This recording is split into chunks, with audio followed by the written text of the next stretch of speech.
Good morning, handsome. The esteemed Kirk Doolittle, no other. You look very nice in that color blue. Thank you, sir. How do you do? Oh my, Yes, I am getting much better. that's what I want to hear. That's good. Can breathe today. How about that? It's underrated. Yep. Well, I'm getting there anyway. Bit slow, I steady can progress reduce the day. glare here.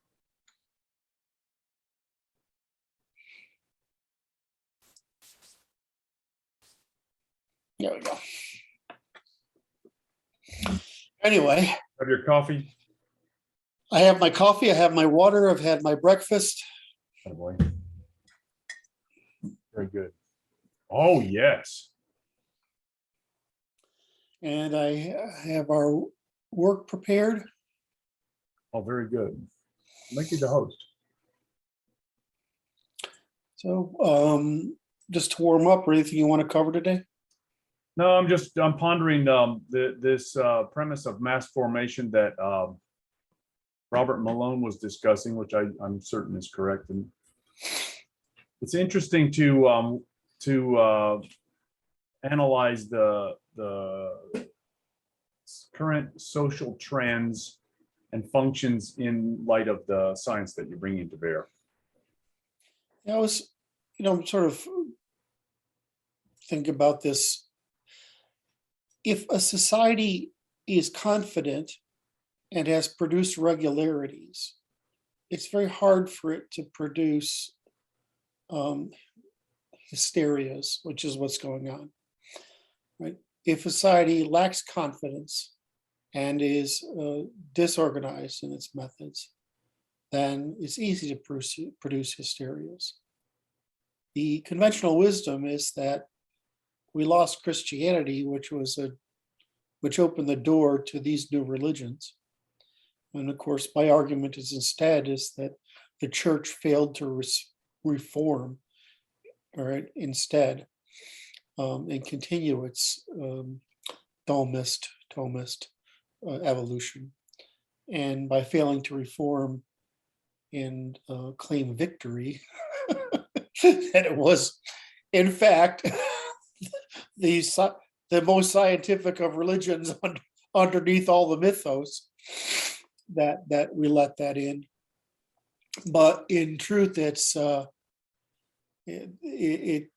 just, it's the second factor, which is that in the pre-war era, we were happily practicing eugenics, but that the Hitlerian abuse of it, the Nazis' abuse of it, created a very good mythos by which the left could migrate from talking about oppression, which was itself a natural Darwinian process, of domestication.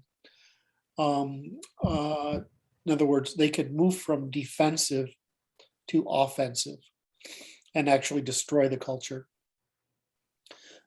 because they would, as they have, prohibit the rather obvious continuation of what had been thousands of years of European soft eugenics. So, it's just, the problem is everybody says one piece of that puzzle. Yeah. They don't put the puzzle together. And then we're also equally suppressed and explaining who did it and why. And then we get called conspiracy theorists, despite the fact that they wrote it down and did it. So you get, it's really taken on, the entire left structure is a religion. And of course, religion is a socially constructed means of denying reality in order to obtain some collective good. And so that's what they're doing. They've created a new religion, and they're using this religion to suppress the truth, just like the Abrahamic religions evolved to suppress Greco-Roman thought. Yeah. So I look at excuse it, me, I didn't go back, and all religion was invented as we understand it. Organized religion was invented as a counter reaction against Indo-European thought. Anyway, go ahead. well, it looks to me like they're establishing a state religion, and the signals of virtue in the state religion are obedience, which are represented by mask and vax. Well, I mean, mask, vax, political correctness. I mean, whatever other shit they pull out of their backsides that's false, right? And of course, we keep talking about it as if talking is going to make any difference. When reality is the only thing that's made a difference so far is that we made it an emotional issue for the least rational group, which is mothers. In other words, they took it, they doubled down to the point where it's become offensive even to moms, right? But it's only offensive to white moms, right? And so now the question is, are white moms going to continue to migrate? In other words, is the color revolution a Democratic Party consisting of people of color and Republican Party consisting of white people? Is that going to continue to express because it's the natural consequence? I drew this on a bunch of diagrams back in, I don't know, 92 or something. And I had on the wall behind my desk for years because I just like I have a wall behind me now. I used to have the wall behind me, my desk, the couch, the television was over there, and some other chairs, and then the big windows. So I could basically work but still be part of the social environment. And then I had where the black thing is behind me, I had this enormous etching of a tree, which is gorgeous. And underneath it, I would tape my little notes, my little piece of white paper. And I had that down there. And, I just drew it as a bunch of 3D graphs, and it's turned out to be painfully true. I think it was because I did it while I was reading Gary Becker. So obvious. Anyway, so yeah, I don't know why they work so hard at denying it. It's because they have to believe it's true. It's the same way that the religious have to believe it's true, right? They have to believe it's true to maintain group cohesion. That's right. You have to behave in a manner that's consistent with the fact that you believe it's true. Yes. Even if you don't believe it's true and it's causing dissonance inside your head, it's like it. That's what I think is shaking around there. It's popping rivets loose around the edges, because it's like you keep on pushing in information that doesn't make sense into the people's heads, and they're trying to conform, and it doesn't make sense, and at the edges they're falling off. That's where we're at. Mm-hmm. I ran into some disturbing information because we were working in the hospital again this week, due to, this is interesting. The hospital is at double the capacity that they are rated for by the feds to take. Okay, so I asked the medical director found me when I was rounding in the hospital, helping the hospitalist out. He said, "You weren't in your office?" I said, "Yeah." He found me in the hospital. I said, "How is it the hospital gets to see twice as many people as you're rated to take?" And he goes, "The feds are turning a blind eye," which is to say we're in a lawless situation. Because if they just apply the law as they see fit, moment by moment, it's lawless. So then I talked to the hospitalist, and it was even more disturbing because he's like, there's not enough supplies to take care of the people. So they're doing creative things. I'm like, of all the people in the world to be doing creative things, you are the last one I want to see being creative with people's lives. Good God. He's like, we don't have the stuff that we would normally use to manage the conditions. I'm like, it's hell, man. It's just hell. So there you have it. What's causing the increase? The hospitalist said, COVID. I said, speaking Hebrew, bullshit, right? And we didn't have the discussion. I said that is the So justification. what's the real, if it isn't that, what is it? Okay, I'll tell you this. This is Is quite is it comorbidities? it's quite interesting because I reviewed the data in my state with my business associate, and it's like that is not the last wave of the COVID-19 was much more impactful in terms of how many hospital beds were taken up than this one is. And it's not like the total amount of vacancies was vastly diminished.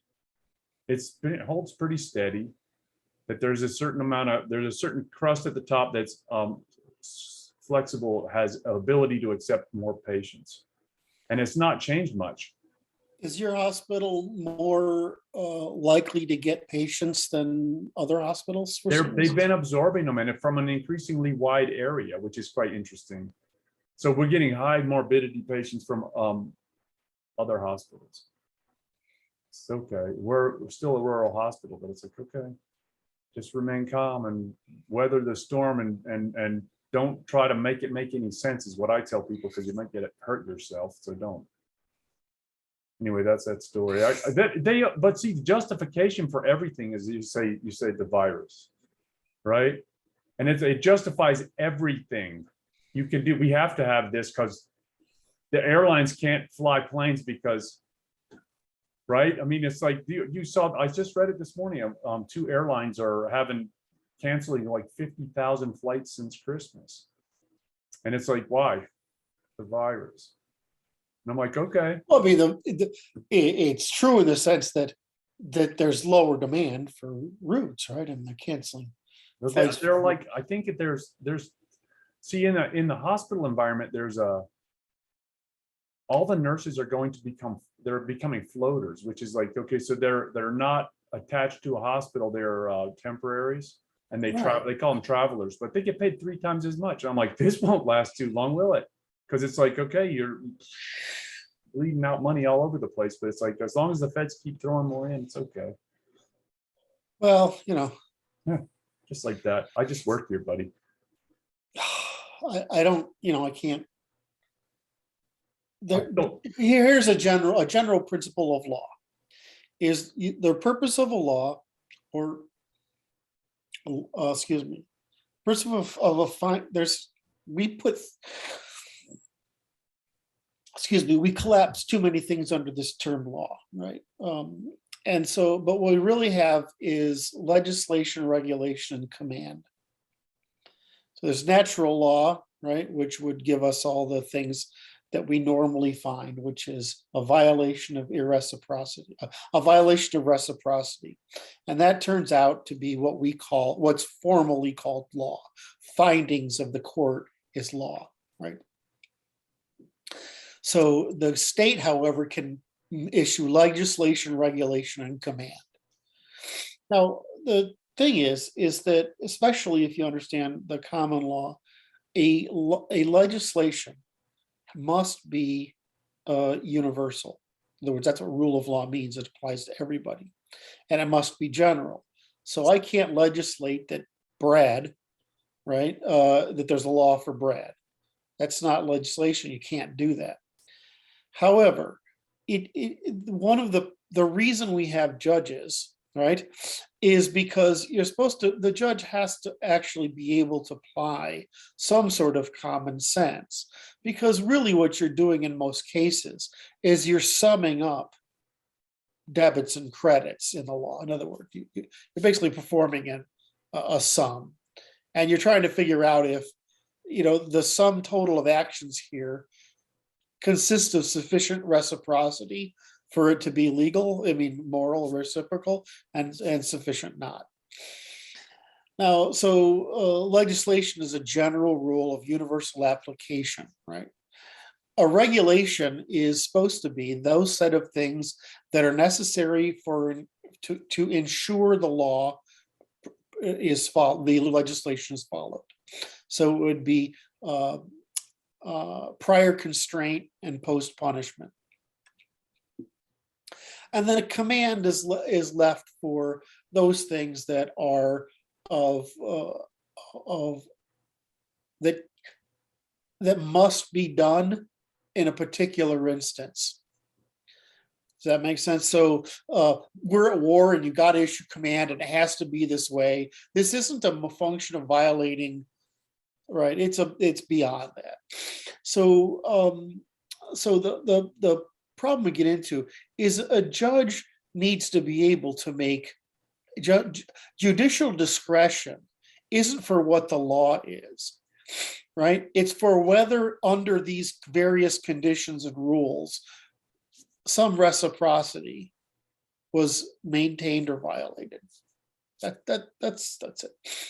So the same thing is in these kind of exigent circumstances, right?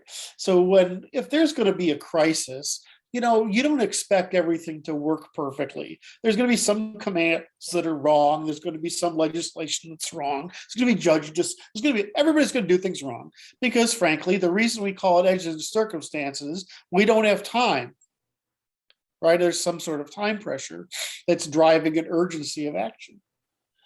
So, you can you have to forgive people their humanness when this is going. But when you pull back after that crisis, you need to have, and this is why after wars, there are generally reforms, which is why one of the reasons I'd like to have the reforms before the war rather than have the war and then have the reforms. Is that you want to take a look back and say what reformation of general rules should we apply here? Because what happens in times of peace is that lots of nonsense accumulates. And that's because we think the more regular something is, the more control we feel we have over it. The more narrow our vision or our tolerances are, the more regularly in other words, we exhaust the opportunity for stability, right? And then what happens, of course, there's a shock that proves everything that we did there was wrong. And so, of course, the real answer here is what you're trying to produce is, ties it back to your original statement. What we're trying to produce is, you want to produce an intolerant, regular culture, right? In other words, you want to produce something that's homogeneous enough and correspondent with the laws of nature enough that the opportunity to err doesn't matter anyway, right? And we had done a phenomenal job of that. Right. We really had. We had done a phenomenal job of getting people. So what the left has done is they've come over here in the post-war period and they've converted our really excellent job.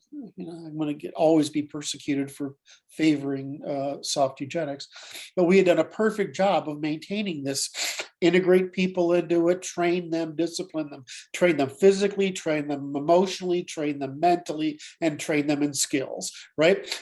People are expensive things to make useful, right? But they can be made useful. But on the other hand, people are expensive things to make useful because they're so harmful if we don't make them useful. Now, that also applies to look what's happened. We've allowed a whole bunch of people in here and we haven't required they integrate, right? And especially those people who came here with the female means of warfare, which we didn't suppress. So not only didn't we maintain our previous method of forcing people into integration into the civilization that was least deviated from the laws of nature, they're producing the simplest rules, which were most adaptive and for most circumstances, allowing us the greatest organizing capacity in response to both regularities and shocks. We brought some group of people in and let them undermine that entire system. And why? Because it never occurred to us. I mean, that's not really true. Because the people who said letting women into the workforce, into the polity would be destructive, it turns out surprising to me. I'm just as surprised as anyone else. I would have been on their side. That they were right. But they were right if they were right because we didn't equally suppress female female antisocial behavior, anti-political behavior, anti-civilizational, anti-institutional behavior. We didn't equally suppress that as we had been. So we let women in without it. We let Jews in the country, we let Italians in the country, we let Irish in the country, we let Africans, we're letting all these people come to the country without constraining them to the thing that made, because they think it's democracy. They're selling the lie that it's democracy. Right. It's not. It's rule of law, and the culture that rule of law that's least variant from the physical laws of nature and the behavioral laws of nature, and creating and indoctrinating people into all those institutions. Yes. And so you hear this. I can't remember who was talking about this. Dalrymple was talking about this the other day. You say, well, the problem is that all these people that were writing all this humanist stuff were in a period of the ultimate regularity of their society, with extremely low crime and extremely low deviation from the norm. Well, because they'd created a society that had produced this enormously rigorous culture of self-determination, responsibility, and agency. And we had done this across, right down into the bottom classes. And so what happens, of course, is that you take for granted, in other words, you take as normal It was normal. Well, excuse me, you take as deterministic a norm when that norm is artificial. It's completely artificial. It's unique. It's odd. It's weird, right? White, industrialized, educated, rich, and democratic. And so we take this all for granted.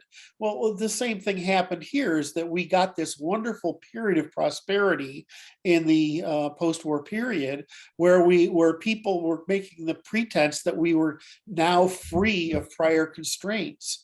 And the enemy came here and sold this. Women were too happy to buy it, right? And because it's their natural inclination anyway, right? And we didn't suppress the means by which the Jewish intellectuals came here to bring Bolshevism here under a identity and race issue rather than just a class issue. I would say this: they're exhausting the opportunity to practice kleptoparasitism is all that's happening here. And so it's like, so the exhaustion of opportunities, then this is the critical moment we are at, because the opportunity appears to be exhausted because they're coming out of the woodwork. Well, they've also, like you said, what happens is you exhaust the opportunity, but everybody doubles down, which is why there are market corrections. And what we're talking about at the socio-political level is going to cause a market correction. The problem is that, what does a market correction mean? It means that the network's sustainable. Show your coffee cup. Yeah, that's all. It means black swans are on the horizon, brother. It's like, whoa. Well, you incrementally build networks of sustainable production, distribution, and trade, right? Right. That happens in societies, economies, polities, nations, empires, civilizations, and across the planet between the races, right? I mean, it happens at all. We develop these patterns, and those patterns exploit an opportunity. Right. But at some point, defecting from the pattern is the opportunity. Yes. Right. And so that's what's happening, is there's greater opportunity defecting from the pattern than there is in the pattern. So this is why it's like you can't ever let up on intolerance for deviation from the laws. And the problem is, we never had a science before that we could use. Now we've got the science, and we can say, well, it's just evolutionary computation. The universe works by this one law, and this is just, it can't be any other way. You can abuse this law for short periods of time by going into debt and then further paying it off. But you have to understand that there's a balance sheet here, and the balance sheet is not very tolerant. That's right. Called nature. We have the law, but it has yet to be published, I'm afraid. Yes.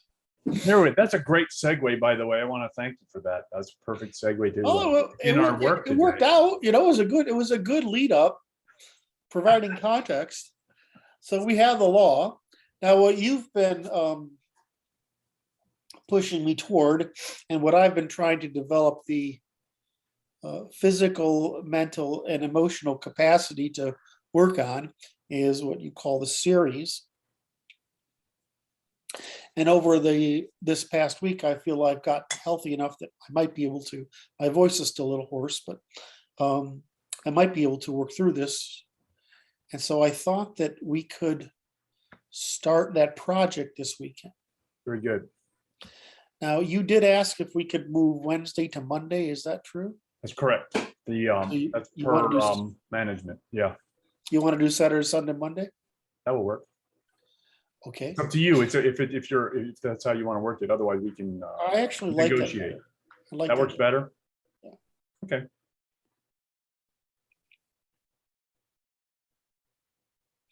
All right. So what have I got to do here to make this pretty for you?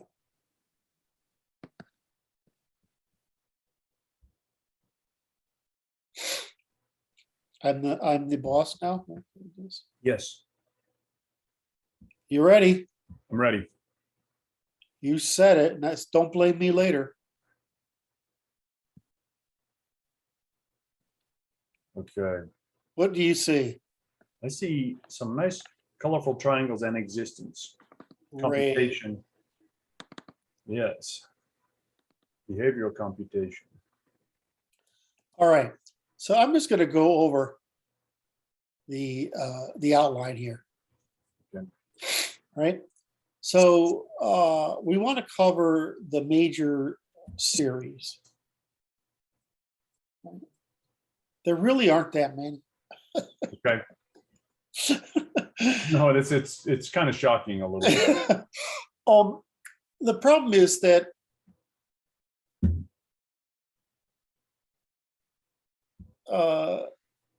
truth is reciprocity. I mean, the simple things are simple, right? Mathematics has a couple dimensions, right? Reference and quantity. A positional name. And if we take away the reference, we can just do math without any reference. We can talk about self-reference. So it's just the logic of a positional name. It has one dimension. You can add stuff to it, or you can negatively add stuff to it, and it's counting.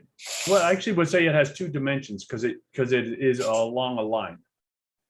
Well, it isn't along a line. It's just an order. We envision the line. So the second dimension of mathematics is linear, which is space, or we can have positional name. Well, we have names of things, right? Then we can have positional names in a sequence. Then we can have a line. You don't have to necessarily have a line to have a sequence. You can just count things in order. Right, that's an order, but there's a line is a spatial dimension, right? And so now you have line. You have and when you have a line, you have scale independence. But now you can add direction, right? Yes. And then you can add additional dimensions of the same, and then you can add change, which is slope, right? Right. Right. So, I mean, you get into, Right. and you get, then once you get into change, you get into periodicity, and then you get into dimensions of periodicity, which is where you get into all the complex stuff of, waveforms and multi-body movements, etc. So, Right. I mean, but math is pretty simple. Now, let's talk about lying. Right. If you go from math to programming, algorithms, you get this idea of functions rather than sequences, right? So you can reuse functions and etc. And you get the idea of passing variables back and forth. And then you could argue that that's just and then you go from there to classes, which is the simulations. But then you go to verbal logic, right? Verbal logic ends up just being sets. Right.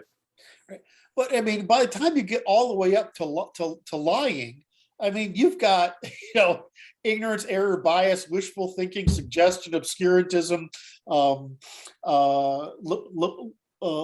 loading, framing, suggestion, obscurantism, fiction, fictionalism, deceit, denials, deceits, critiques, undermining, and ad hominems, right? And then rallying, right, which is scaling it. So I mean, the number of dimensions you can lie with, right? I mean, you can build a mathematics that's consistent, right? That's descriptive. But I mean, it's the same thing with lying, right? There's just a lot of techniques of lying. It's just so, when I cover this stuff, like if we talk about the logic of cooperation, ternary logic, it's really simple. But the minute we get up to group strategies, we've been over group strategies, it's pretty elaborate. So I thought we would sort of work through the list here. And I've just drafted a list as a starting point, which provides a rough outline. Right. So I thought we'd go through and make some of the, and I don't want to necessarily do it in order. I just thought we'd go through some of the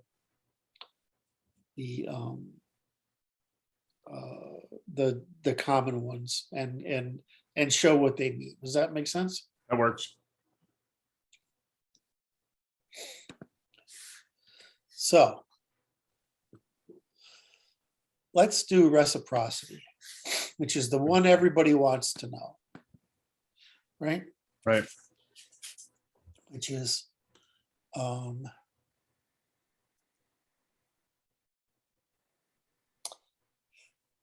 gotta switch gears. Yeah. Productive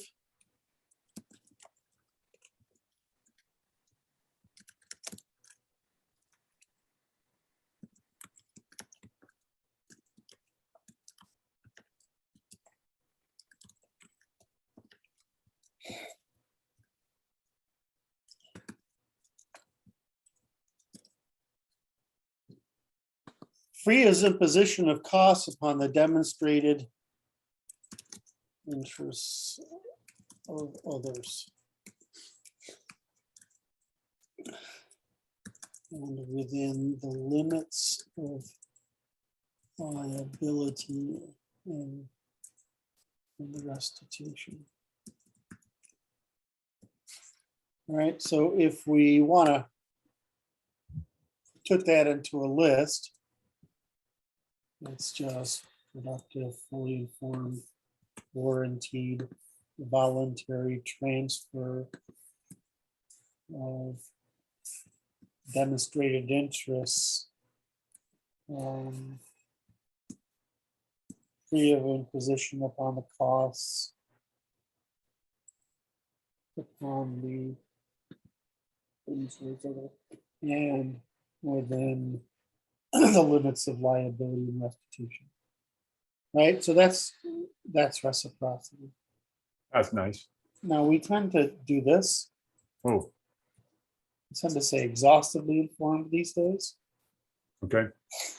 And we tend to say, we tend to do it this way, not unproductive. But let's just convert it to via negativa. Okay.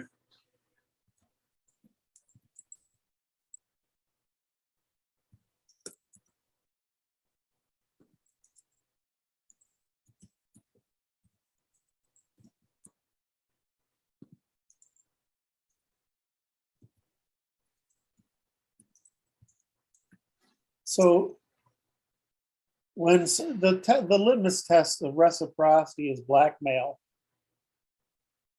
right? Because the problem we're trying to avoid here is reciprocity is the reservation of cooperation and the avoidance retaliation by the productive, exhaustive, Oh, I like that. right? So that tells us I like the first two lines tell us the purpose, the intentionality of it. Correct. And the by the is the mechanisms that are necessary. Correct. So one of the things you'll see in PLaw is if we get to doing this for the legal construct, is that you have to state your objective in the production of a law where we don't have to do it today. And Right. you also have to produce the failure criteria and the reversible criteria. So you have to show that it's reversible. Second thing is, the next thing is that as a legislature, you're liable for it. Right. So there is no, we've eliminated political exemption from legislation. We can't eliminate command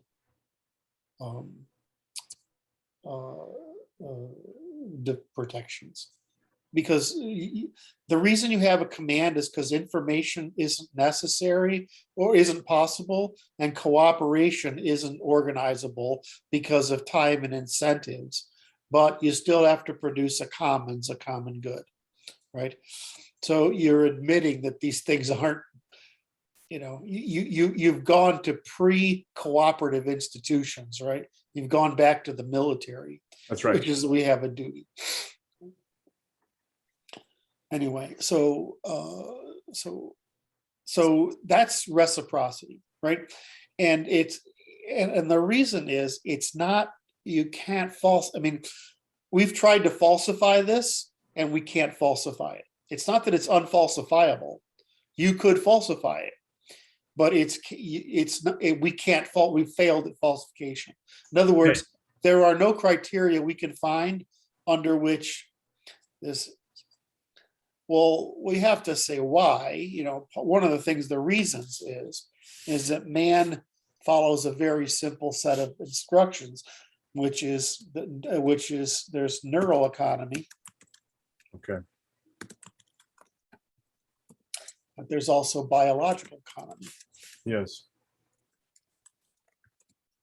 And that means that what we do is we pursue the greatest return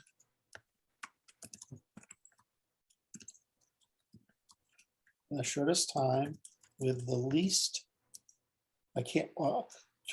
there's a lag here, least effort at the greatest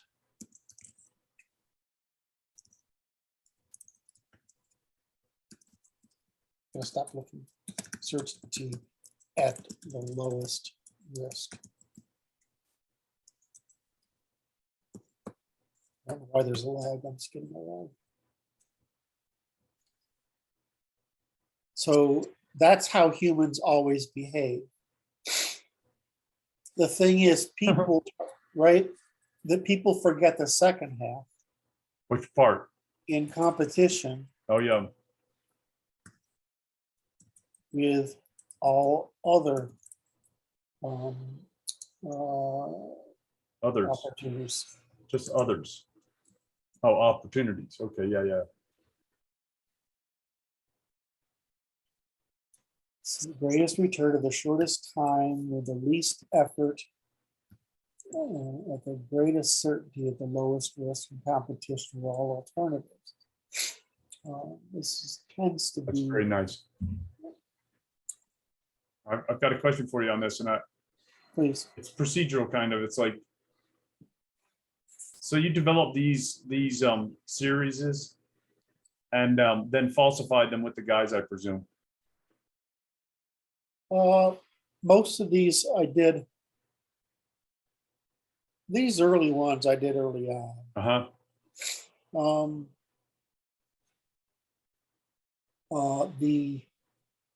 The ones that have undergone refinement, like I think it's Martin who said use exhaustively informed. Right? It's Eli's thing is sovereignty. Luke's issue was adding tolerance and forbearance, right? That's good. I'm not trying to get you to enumerate the details. It's just general the point I procedure. want to. The thing is, you can't remember them all. Like Right. Steve Pender used to be involved early on. Butch Leghorn was involved. He's the guy that did the original work on starting the diagram, all those colored diagrams. Then somebody else went off and made them, and I don't know. I can't remember that guy's name. So it's not. I produce the framework, but there's a lot of people who add. They add pieces to it, right? Or and you always have these things. I mean, Martin did something last week before last. I mean, everybody's always adding, and you can see if we've started having the staff meetings now, recording the staff meetings because you and I have been successful doing this. So I started recording the staff meetings, and you can see stuff come out of the staff meetings. But that's how it works. The problem is that I used to write in long form on Facebook, and it put me in a certain form of habit. Right, of writing these longer arguments, or as I've been accused of, walls of dense, impenetrable text. Right, and so the problem is losing Facebook as a collaboration platform has been harmful, and so it's quite a bit harder. And I've noticed it's Twitter has helped my parsimony at the expense of writing long pieces, right? And so it's been a negative impact on me. And no other what? I believe that was the intention. Well, but if you look at my stuff, I still get like 10,000 hits a week or whatever it is on Quora for the stuff I write long form there. But that anyway, I didn't mean to get off track there. Sorry, that was my fault. So the problem is, the reason is that if I can't write long form, it decreases the opportunity for others to see a tweak. Does that make sense? Yes. And so what's happened is the conversations now take the place of those long form. Right. And so that's been helpful.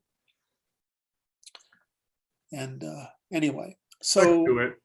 What? Back to it. Back to it. So we're just going to fill. So in neural economy, we are trying to.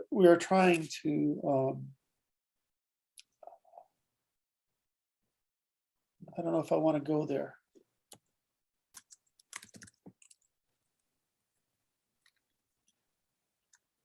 So I haven't written this one in a long time.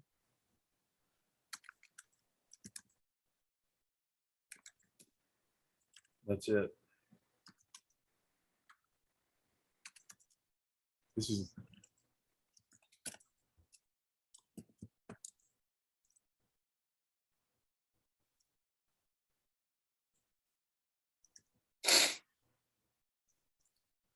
There's something I'm missing here. You have to compute something. You have to find a preference, find a way to it, maintain it.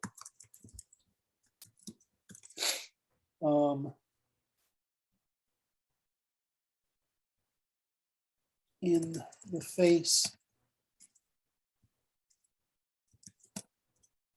here. So this is the problem, is that cognitive overconfidence. Oh, that's interesting. Okay. Problem of cognitive overconfidence, which is to say I'm not wrong. Well, if you actually thought, I mean, this is an old trope, but it's true, is that if you actually thought about it, this is one of the, like, what is the memory bias? Okay. Go ahead. I think you were going to illustrate the point. I am. I just want to make sure I don't forget what I'm talking about. I understand. I appreciate that.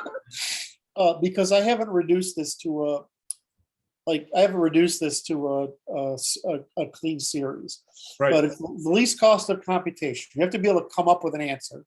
You have Right. to be able to figure a way to get to it, which is wayfinding, because the brain doesn't do much, right? It does just a couple of dumb fucking things and extreme numbers in there's parallel processing, very fast. And we can't introspect on it very often.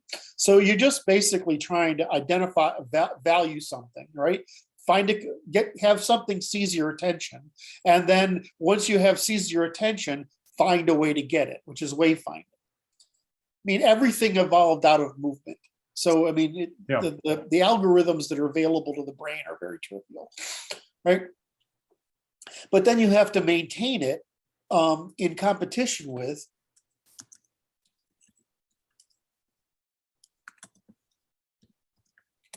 Right. Yes. So the thing is that most of the time, right? For example, here, let's start with the memory bias first. We remember what was successful, but do we remember our failures? I think that we remember the painful ones better than we remember many other things. Well, and that's important. So we remember the painful the most, we remember the success next, but we don't remember how wrong we were. The way you try to do this is try to say what you think you're going to do today, and then what you actually did. Okay. Right? Or to try to actually place bets on what's going to happen. There you go. So what we do is that we need to maintain confidence. In other words, if life forms had to think rationally, they would sit still and starve to death. Too much to work. So instead, we take risks. And that's why the dopamine cycle is bait, not reward. Right? Okay.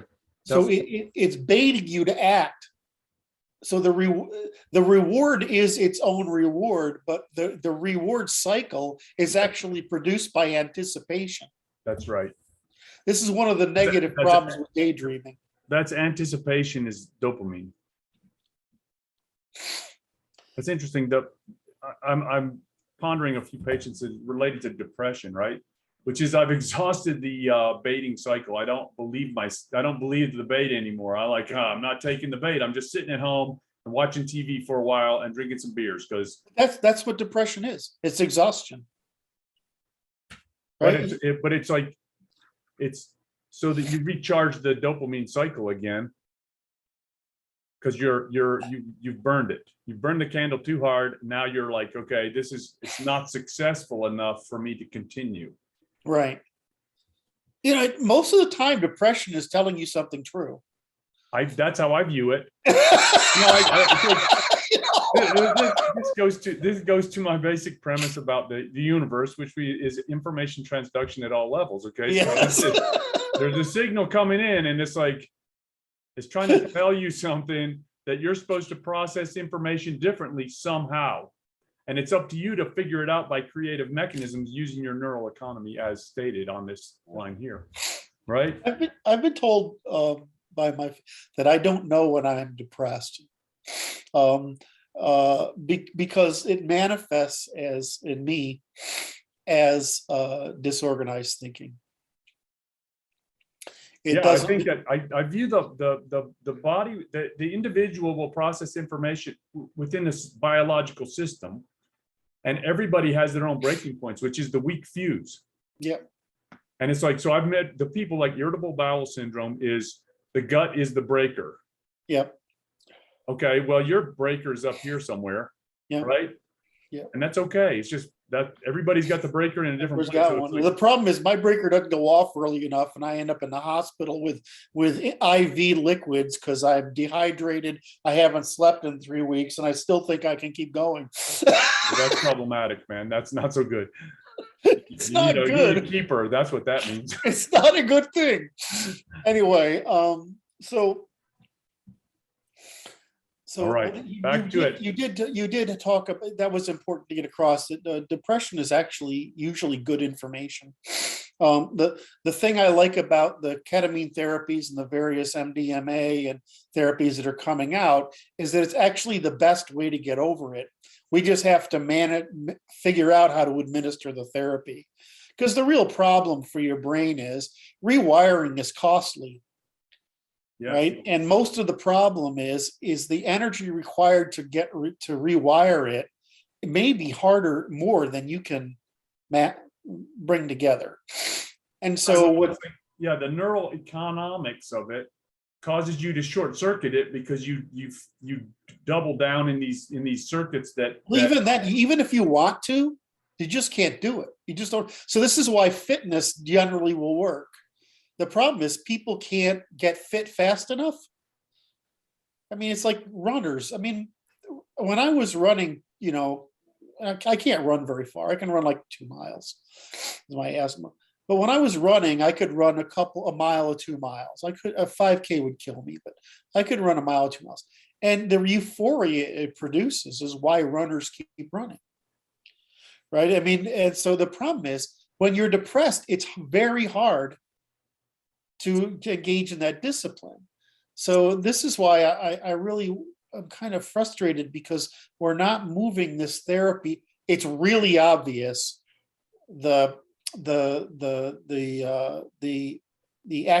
activate more of your brain, even if it's not necessarily logical, because it will just find circuits around this problem. That's right. It's just doing this. It's just it's like flooding your head, right? I mean, there's the water's gonna the liquid's gonna go somewhere. It's gonna find a new path. And so I'm frustrated because this is clearly, I mean, it's working all over the place. And the problem is how do you take responsibility for that? Now there are places that do it. Now I only have studied when it's done with ketamine, because that's actually legal. Yes. I haven't studied the ones, but the people who go off on these freaking, I don't know, you go down to Colombia or something. Ayahuasca trips, man. Right. And it works, and you can't argue with it works. So the problem is that there is a small number of people who, if they're that root, they have an existing fragility, and a root can develop that is irretrievable. Right, schizophrenic or something like that. So the problem is, how do you know who's got that potential? Can you know it? You can. What? I think you can. It's just it takes some exploratory science to figure it out exactly who. And we just need to work on it. It's a little rough. You get that one down, and we're going to make a whole lot of lives better. Because really, modernity is throwing the brain to modernity without regularity of homogenous, indoctrinated culture is just like throwing the average brain into the fucking meat grinder. It's actually cruel. It's very rough. And all we're doing is sedating ourselves with consumption, and we're running out of the novelty that can be created by consumption. And so what's happening is we're running out of the sedative we've been using for modernity for the past century. That's right. And so that's expressing itself and all, in psychotic behavior, antisocial behavior, infantilized behavior, and crime and suicide, dysfunctional behavior, crime and suicide. That was a series right there. I don't know where it fits in, but that was good. Hang on, I better write it down. Causal chains. The beauty of understanding PLaw is learning exhaustive, continuous recursive disambiguation into first principles from which we construct sequences of measurements, produces causal change, which are what do we call them? Markov chains, causal chains, that you can use to describe and measure all human behavior out of first principles. Once you have first principles and you have these causal chains, what you've got is a system of measurement for describing all human behavior.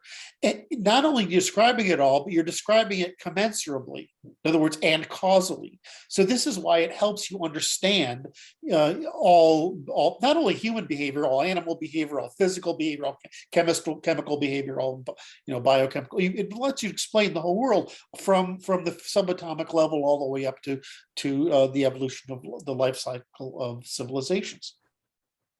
It's just a little bit hard to learn all these theories we're talking about, because we're talking about a system of measurement for all existence. It's kind of complex, kids.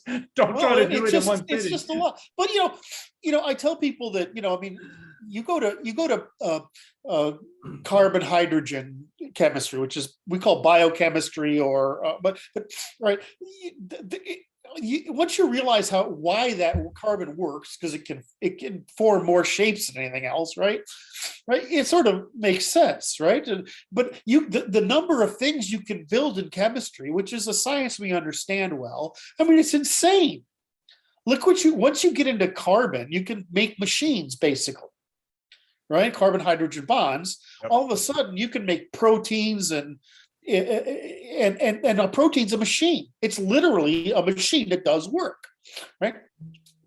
So once you've got that, you can do crazy shit. Well, I mean, but what you can do with it is crazy. I mean, it's endless, right? I mean, it's just endless, infinitely complex. Right? The thing about humans is we're limited by this biomechanical, cognitive, emotional form. So we can do a lot of stuff, but the number of first principles really isn't that large. I'm just trying to get shit and cooperating get shit faster. And then you got to figure out how you're going to cooperate. Well, that's great, but there's, just like I said earlier, cooperation is really good on a shared thing until it's an advantage, until defection is a greater advantage, right? So schools of fish, flocks of birds go in different, and human beings in every form, and social, political, economic, civilizational. We ended up specializing.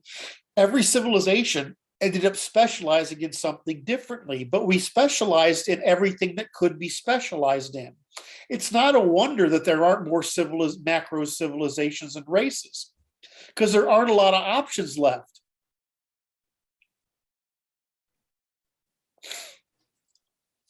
That was a good one. Thank you. Yeah. That's for all the listeners. Thank you. They don't get the audible thank you. They said thank you too. All right. So you have to acquire, right? There's also whether we have to think about whether sex is the origin of sexes, right? Biological sexes is a form of computation. Excuse me. Is it computation? Well, yes, it's an increase in computation, but is it cooperation?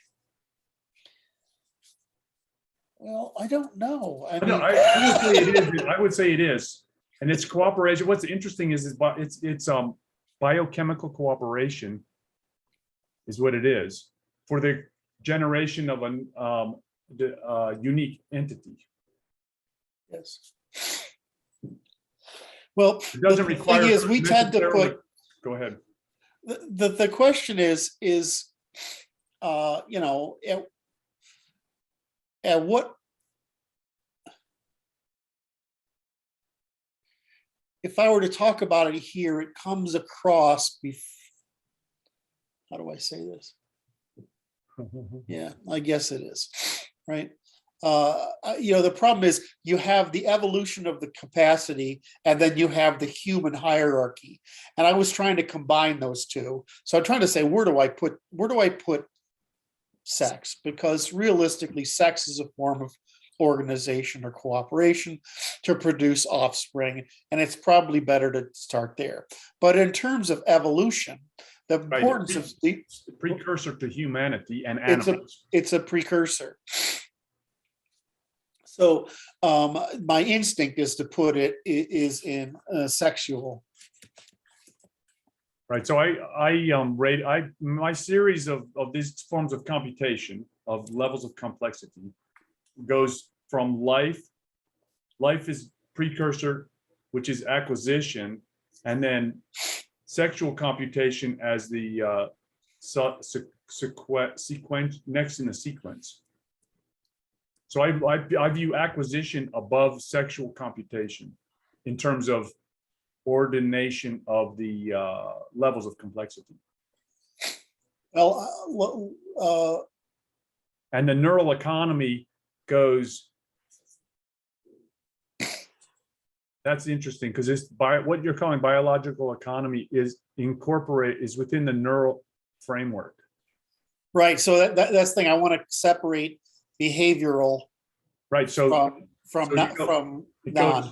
you go life, then you go sex, and then you go nervous system.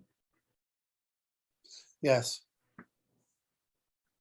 Which is kind of weird because we don't think about that when we're human beings and we're looking at that woman over there, and it's like it's not apparent that precursor to the nervous system itself is what is talking there. So what we have here is accumulation. Right. That's interesting.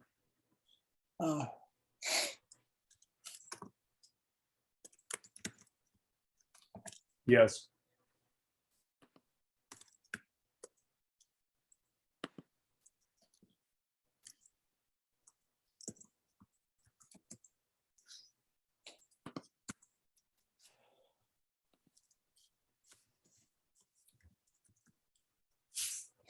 Right.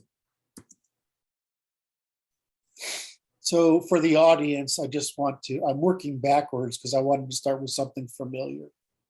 Because I wanted to start in the middle and go both directions rather than start from the bottom, because every time I start from the bottom, we get too esoteric. So if I start this way, hopefully it is. So life, which is carbon, hydrogen. Yes, there are a couple of exceptions where there was no hydrogen, but they're like we'll neglect them. Chemistry isn't my thing, but one of the chlorines. I mean, there's a carbon tet for something or other. I don't know. There's some things that chemistry isn't my thing.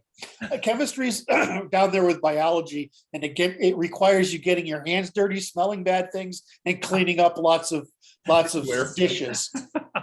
And so I associate biology and chemistry with doing the dishes as a child. That will be negatively, I presume. That would be bad. I much prefer drafting, computer science, mathematics, economics, because it doesn't involve doing dishes. Whereas biology and chemistry, they require doing dishes. I mean, that sounds really horrible when I reduce it to that. And it's why I figured I would be a physicist. And then I got to high school physics. I got fit because I did really well. Physics was extremely intuitive to me. But when we got to the particle wave problem, I'm like, there's no way I can solve that. I can't fix that problem. I can't fix that problem because that's going to require a lot of money. And that means I have to suck dick. Right? That's not happening, man. That's not happening. I'm out of here. The great thing about computer science is I can do it myself and I don't have to suck dick. See? And I don't have to do dishes. I think and in my high school vernacular, yeah, that's not how that's actually, I didn't think about it those terms, but that is what I was thinking. I'm not going to be a physicist because it involves sucking dick. It's like the same thing about getting a PhD. You just got to suck dick. And I'm not going to suck dick. I started my own businesses. And I don't suck dick. Unapologetically not doing it either. That's how it goes, man. Like, why do I want to be a grad student? It means I got to suck dick. I mean, I just don't understand why anybody would do that. Not when there's this thing called technology, and there are dump trucks of money being thrown at you. Right. And it's like, and so many of my friends afterwards, because it was my generation, and they went into the financial sector for the same reason. Yep. There's this whole post Reagan era dumping of cash money just meant that the financial sector was even less work than programming. I mean, programming, you get to sit around by yourself and basically get paid for what geeks treat as video games, right? That's what programming feels like. It feels like you're playing a video game, right? And you don't have to put up with morons, because morons can't do it, right? And so they go to finance. It's like, well, I get to do this. I get to basically play video games with real money, and that's right. And I make boatloads of money for it. But I mean, that's the level. I love when people romanticize this stuff, but for me, I mean, it really was. It's like my grandfather said, "I'll pay for you to go to med school," and I'm, you know, and I just, you know, I don't want to. It's a mess. It's dirt. You have to get your hands dirty and be around sick people, and things smell bad. You know, chemicals. True. All of this is very true. It has offensive sensibilities associated with it, I will say. And then my family's in the funeral business, of course, right? So this extreme end of the same spectrum. And so I was like, okay, now you're basically a janitor for bodily fluids. Yeah. I mean, it's fucking horrible. Yeah. And so, you know, I did enough of that. You were good. You were satiated. That's the exhausted the opportunity you did. It's just, you know, it's like my mother was always you wouldn't finger paint as a child. I'm autistic. That's like torture, right? I mean, to have that stuff on your fingers as an autistic, right? It's having your hands dirty with sticky stuff. Right. And can't clean it because that would destroy the purpose. Well, you can't get it off. Or even getting dirty, right? Right? You just don't want to do those things. And the reason, of course, is for an autistic, it's the intense world hypothesis correct. You can't filter. And so things are, a lot of things like texture clothes, like I used to have to be careful about what, or like if my sock had a little bit of thread underneath the toe, you're so overstimulated by it, you can't cancel it out. Anyway, so that's why I don't know chemistry, is because it reminds me of doing dishes. My grandfather, however, was an expert at chemistry. Right. Let's get back to work. Why am I talking about this? That was good, man. It was good. It was an amusing sideline. Let's get back to work.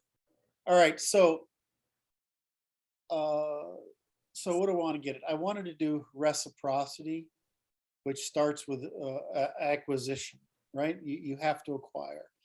So acquisition is. Okay.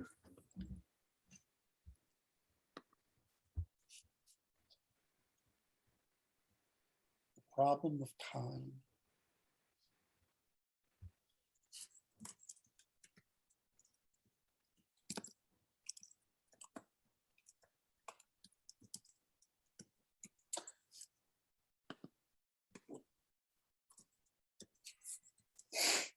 So the problem here is that neural economy is driven by the fact that you need overconfidence in order to defeat time. Which is to say you're weighing it in the balance that you're going to trip and fall once in a while when you're moving around. That's correct. Where it goes. And then we have what's called the price cycle. The price cycle, okay. And so this is really funny. Can I do this without breaking out into hysterics? I'm going to try to do this with rest, right? Rest.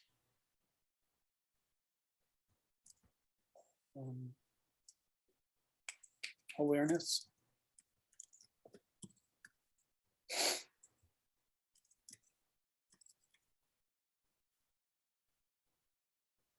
What is your internal clock of self-regulation is called?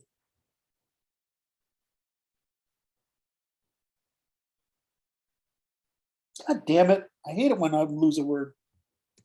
Give me a second. Patrol. Hunt.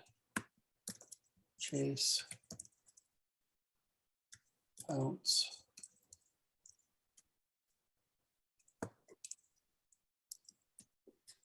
Right. Stalk.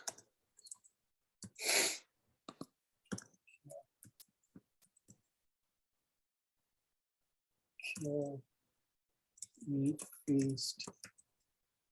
Yep. Feast.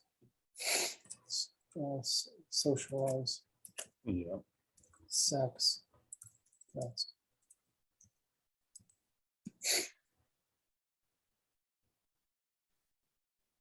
Lather, Yes. rinse, repeat, right? That's what happened.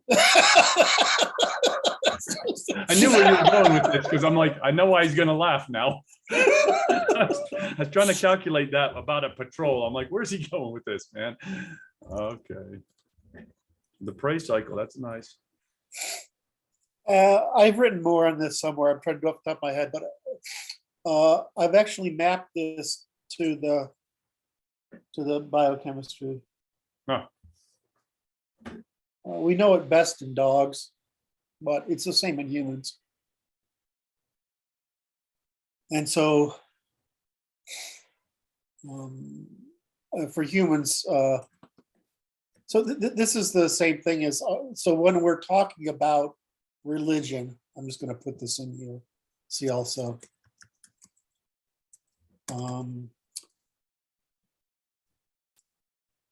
Feast.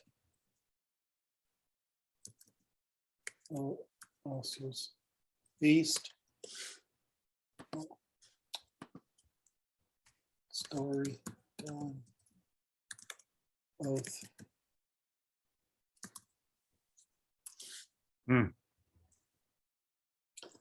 Festival.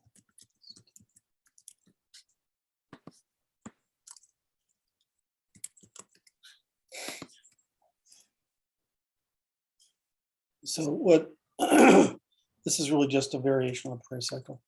There's cycles, yeah.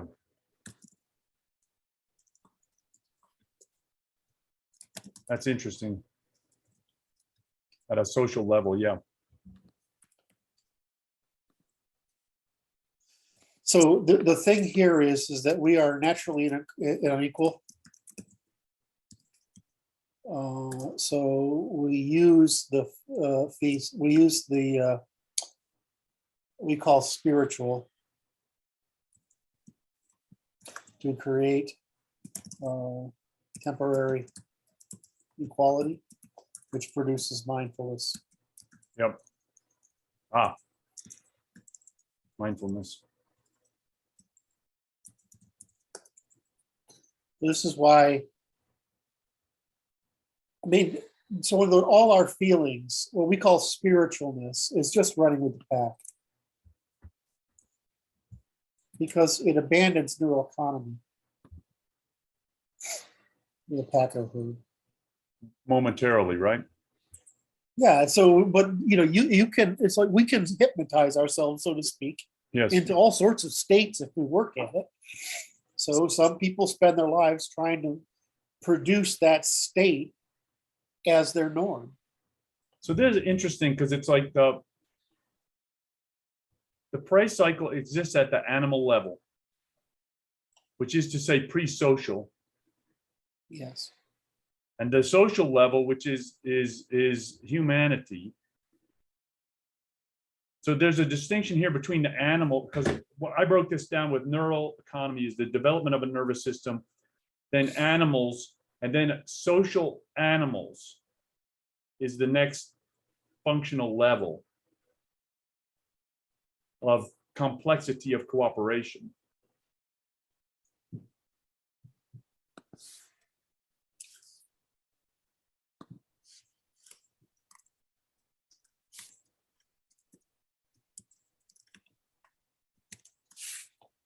There's a So it's like, when we go to church, right?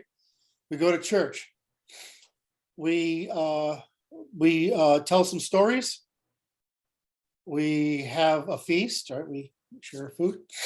And then we state an oath. It's the same fucking, it's just a goddamn, it's the end of the prey cycle. It's this measure of it, Yes. which is what produces mindfulness. So this produces neural. This is biological.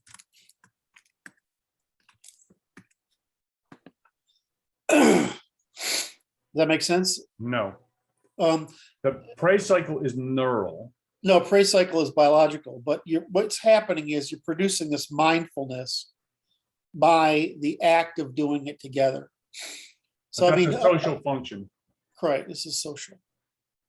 Whereas the prey cycle is neural and pre-social. Pre-social is individual.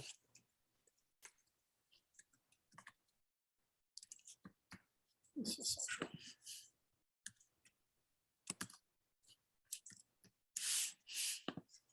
Oh, how did I manage That to was do very that? interesting. Now, You know, the problem with being a touch typist. is that it? Yeah, well, if you're thinking Yeah. one thing, you stop. You don't wait till the words come out your fingers. Sometimes they don't come out in the right order. This what strikes me about this is there's a distinction here in my mind between the pack herd distinction. That is the question is begged. Is the pack and the herd, are they different, right? Now you're falling off the bottom of my screen. Am I? Yeah, thank you.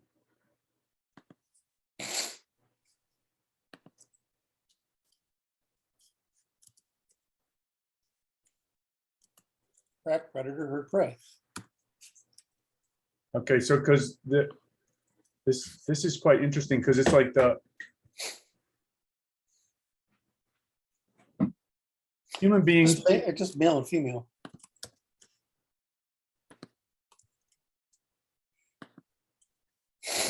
They're just biases. We know. Like, that's why I don't like what's his name. He's not as bad. Sheldrake is a fucking ass clown, but what's his name? He's just as bad. I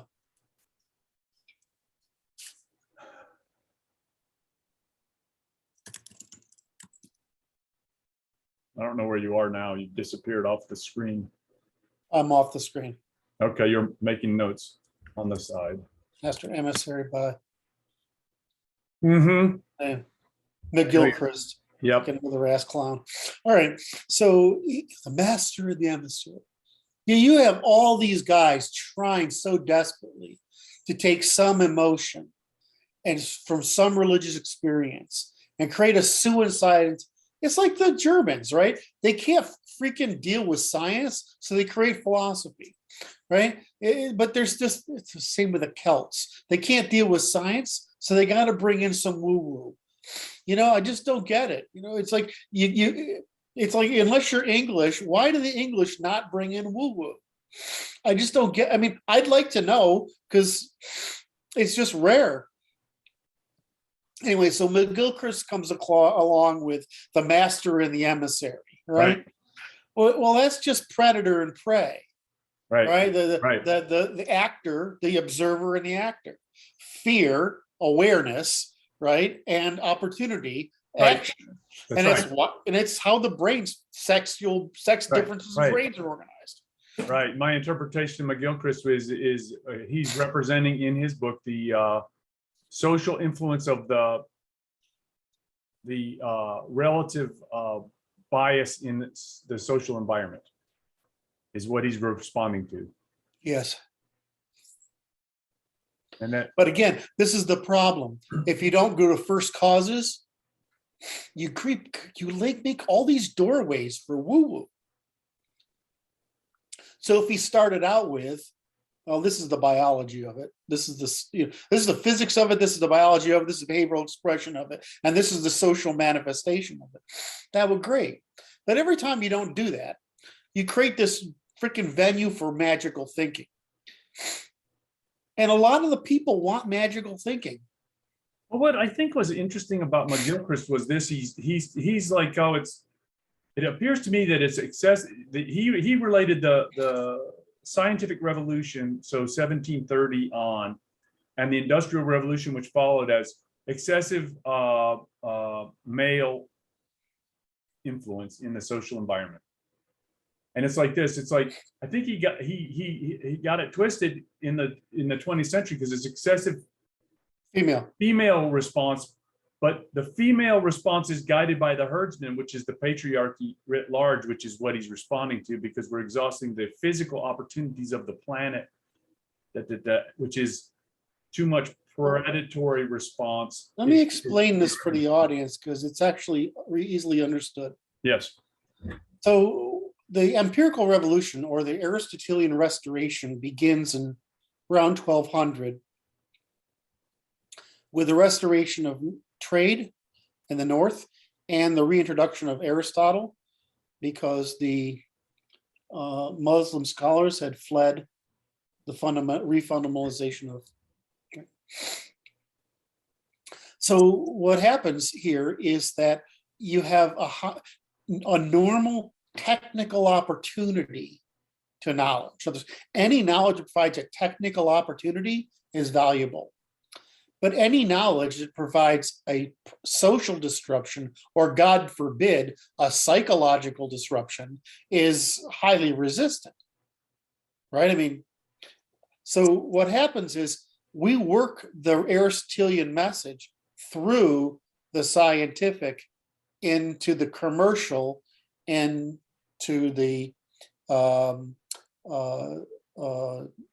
technological into the industrial. We work it through this path. So what's happening at Darwin is it's making it into the social. By Spencer, it makes it into the social, right?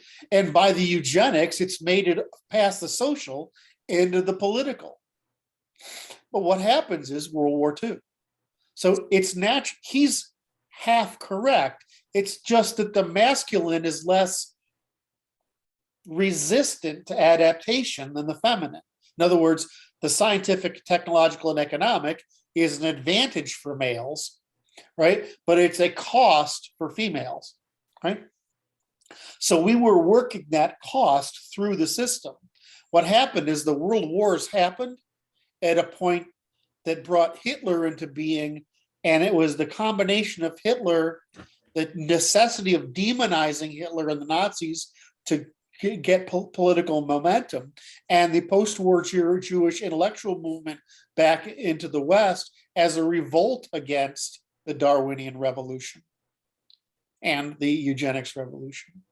Right? I mean, it's not that they didn't have reason for it, right? I mean, it was used against them. So, but they came here, and the problem is we had liberated women because by bringing them into the workforce during the war, and they found a ready population of newly risen serfs, females this time, ready to hear a message of empowerment, that previous constraints were gone and that they were oppressed. Not that they were being domesticated, not that their natural intuitions are criminal, in other words, socially and politically undermining. Not that the women can't conduct warfare just as successfully as men, they just do it against societies. Not that women were constrained just as much as men, but they were constrained in their domain, which was family and society, from getting out of hand, both by men and by each other. But we liberated all that.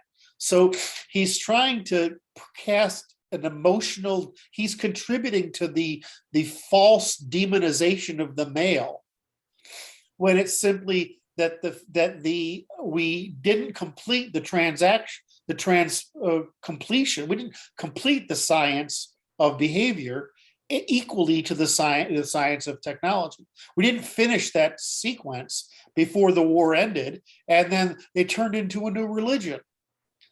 Right? It's not any different from the emergence of Christianity and as a result of the Roman expansion.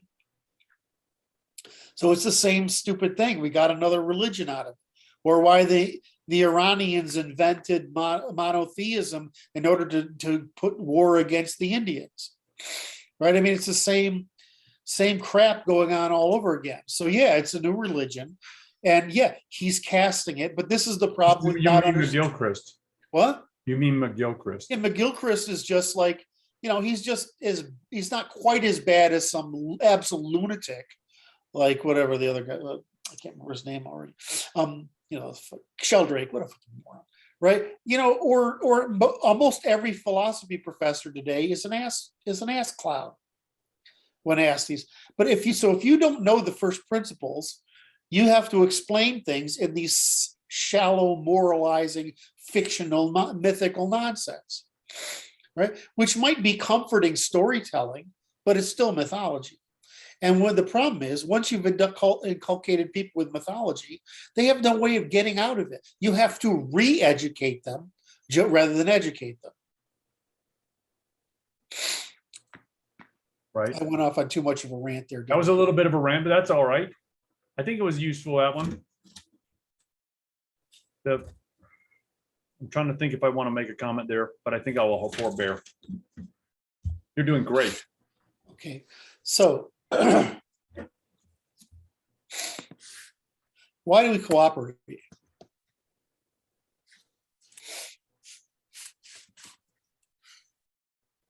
This actually suggests to me that the mindful cycle is inside this element here.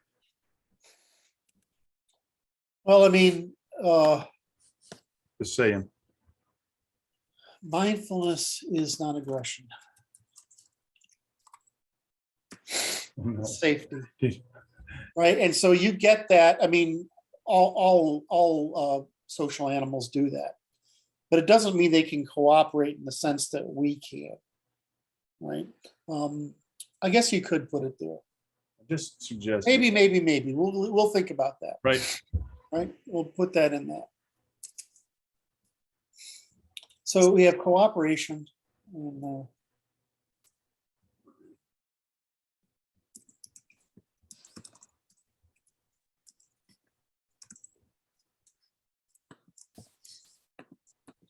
okay, so why do we cooperate? We cooperate because we produce discounts on time. Right? So the reason we cooperate is you many hands make light work, but you also have switching costs.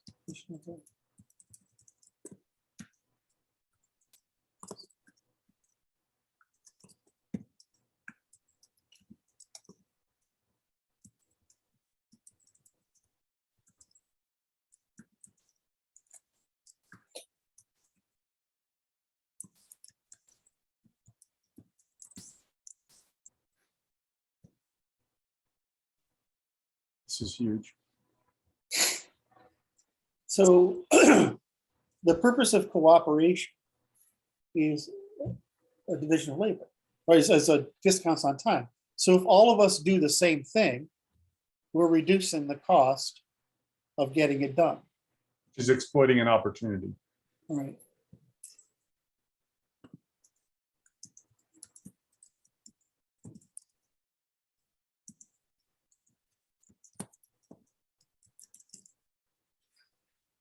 Right. So we can do different things. We can divide the labor, which we can discount on time plus switching costs.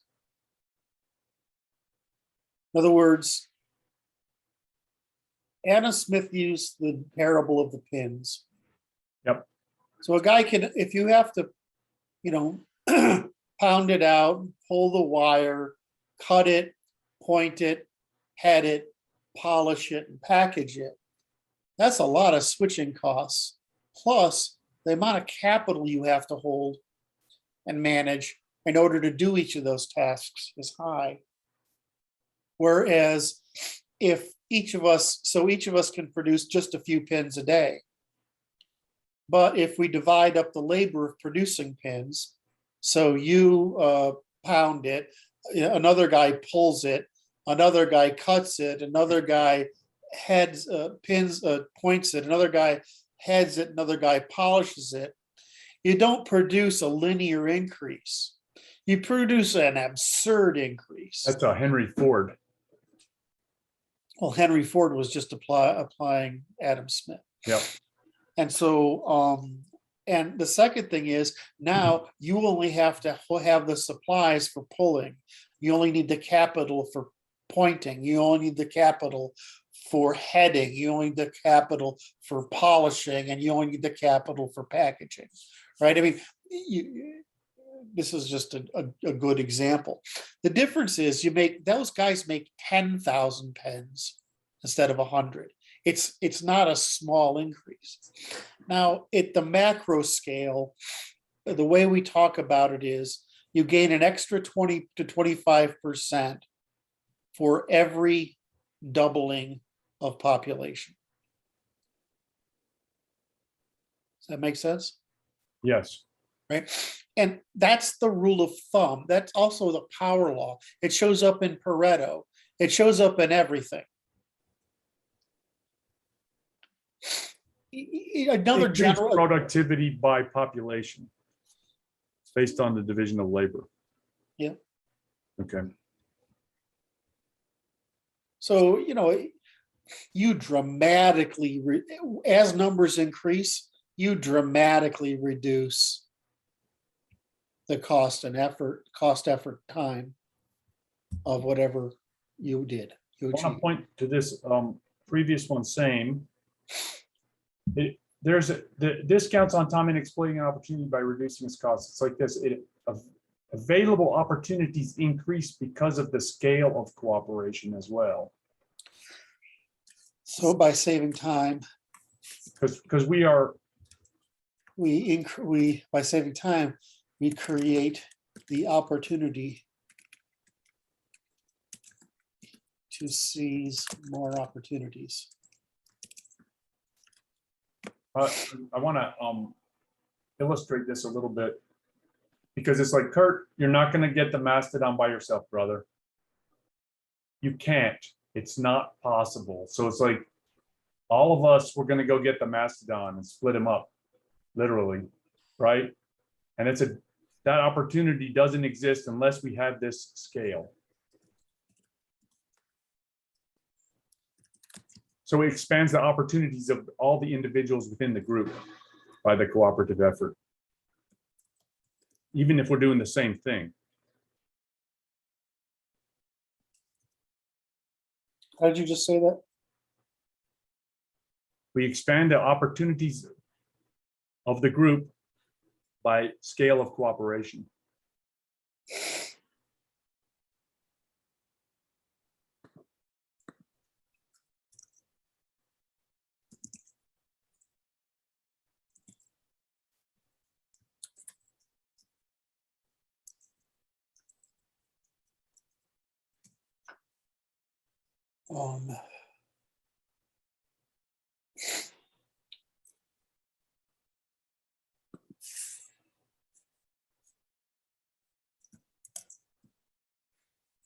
So what happens by nature is that the division of temporal perception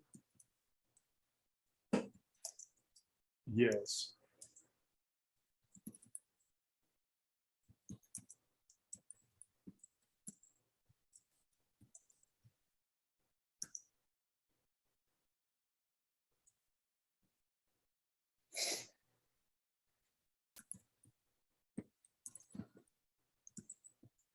So this division of temporal perception in space, time, and population divides the labor Yes, of sensing, perceiving, discovering, exploiting. advocating. Okay, Communities. Cooperation identifies opportunities of shared common rather than self-interest. It's important because that's the equal sign.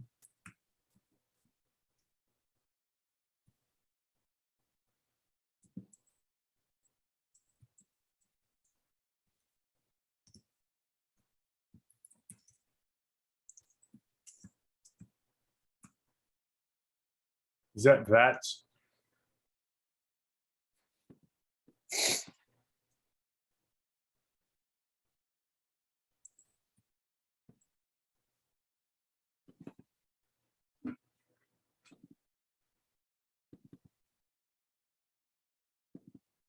What's interesting to me is this is that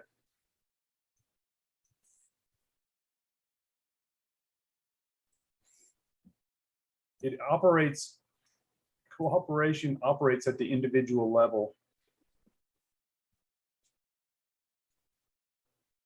in terms of perception, perceive opportunities to do something with people.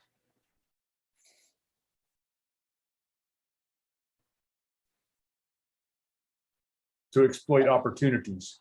I'm sorry, my mind was running all right. down another No rabbit hole. need for sorrow, I'm sure. Goes like this, that it cooperation exists as a potential opportunity for an individual in a social environment.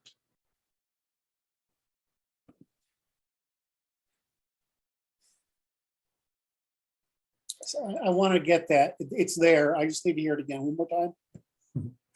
That cooperation exists as a potential for an individual in a social environment to exploit some opportunity.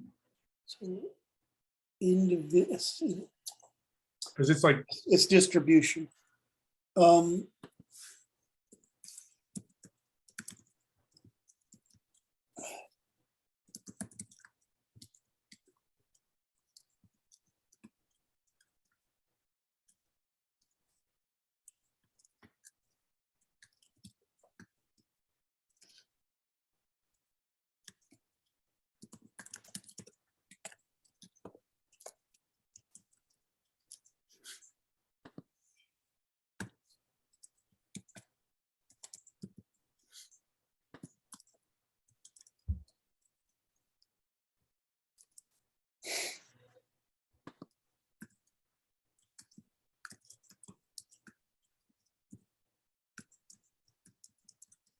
and discounts. Yeah.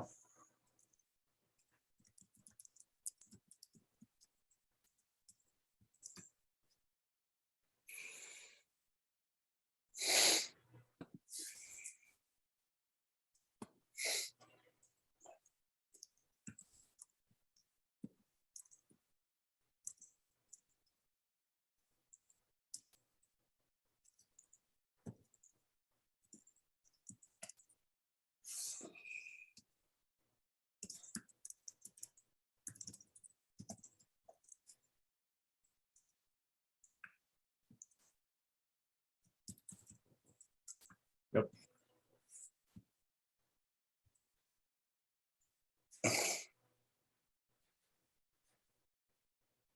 This one's a little hard.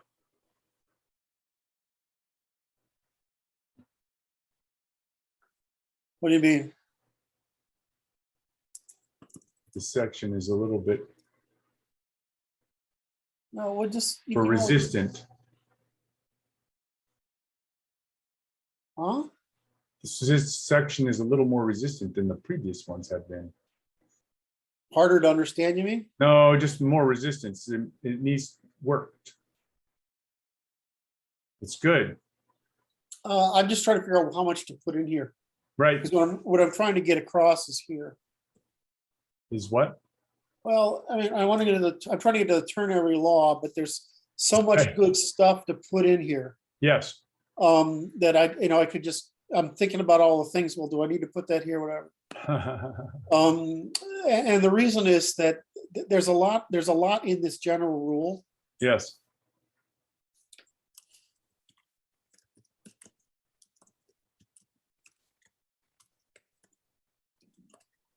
Yes.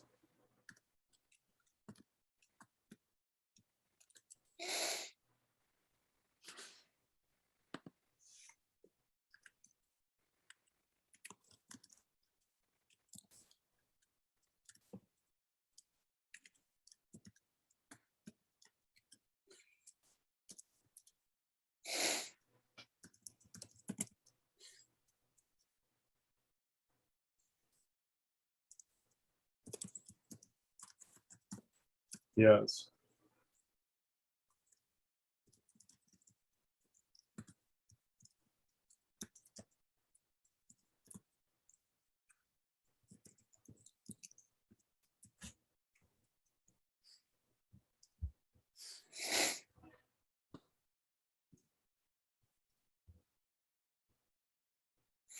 So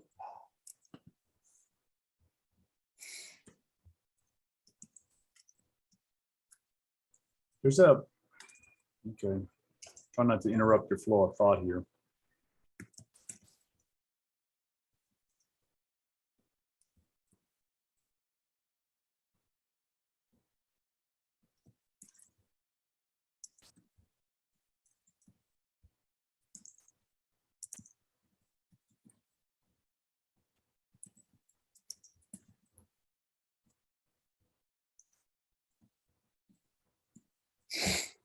so this is the problem.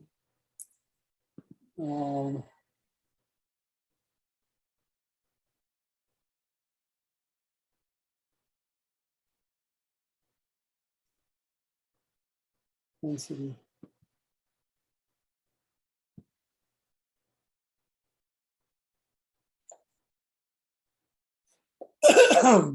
We can keep adding to this. I just want to get those three down because Yep. that basically describes what happens in urbanization. Yes. Is that the reason you come together and then the reason you work together is that you get more opportunities at lower cost. The reason you increase population density is because it decreases your opportunity cost. In other words, the first stage is decrease of costs, right? Because the second stage is decrease of opportunity cost. Now you have more opportunities of greater reward to choose from, right? Because basically it decreases, because basically distance is the primary friction to cooperation. Right? And then every doubling of population produces roughly 25% more. I hate the word efficiency because that applies that it's all good, but it just produces more goods and more bads, right? So you get more crime, but you get more income, right? You get more profits, but you get more rent seeking. You get more independence, but you get more corruption. Yes. So, and it's just it's physics. It has to be, right? And then is the next general rule is that over time, what you will see always emerge is a power law of leadership, which means it's going to be there. There's a very small number of people that determine pretty much everything. There's a Pareto distribution of influence over capital, right? Because it's a competence hierarchy, and it has to. And then you try what people try to produce is a Nash equilibrium of returns, which is nobody can actually do any better than they can this way. In other words, people tend to sort to where they can do the best, but not everybody. But it is no. It doesn't mean everybody's getting the best they could. It means that everybody is getting the best they can, right? Without right. So you get this. So this is an interesting description of there's some diminishing returns, right? Because you start producing goods, but at some point the goods you're producing don't offset the bads. So the cost of bad starts rising to consume all the extra goods producing, i.e. Baltimore, New York. I would say this is, there's an exhaustion of opportunities at the scale of cooperation that is being sought, given the social circumstances. Yeah, because there's always the opportunity to defect. So let's go into the ternary law of cooperation. We have choices, right? We have one, which is I can avoid, boycott, or defect, right?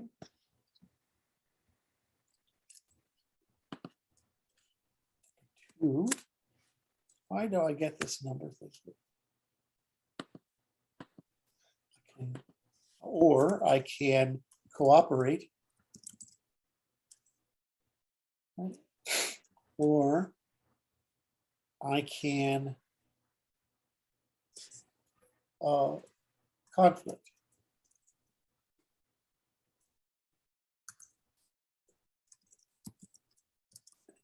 Right.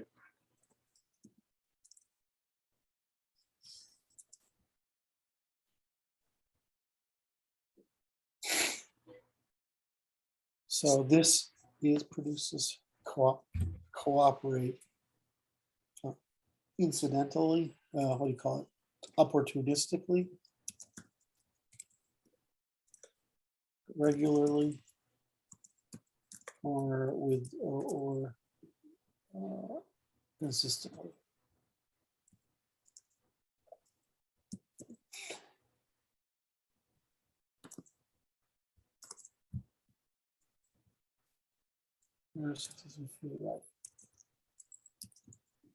Yep.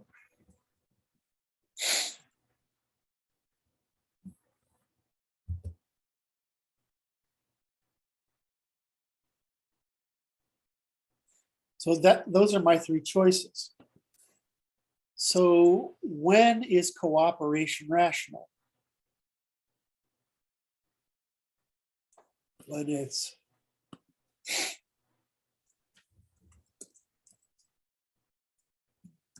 That's a weird thing to use, that term.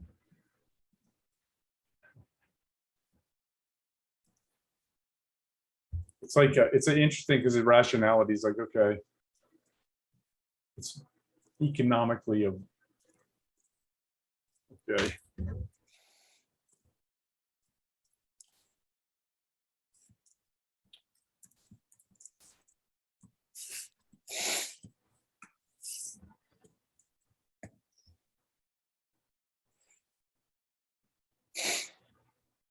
So each, I'm just going to give you a little editorial commentary here.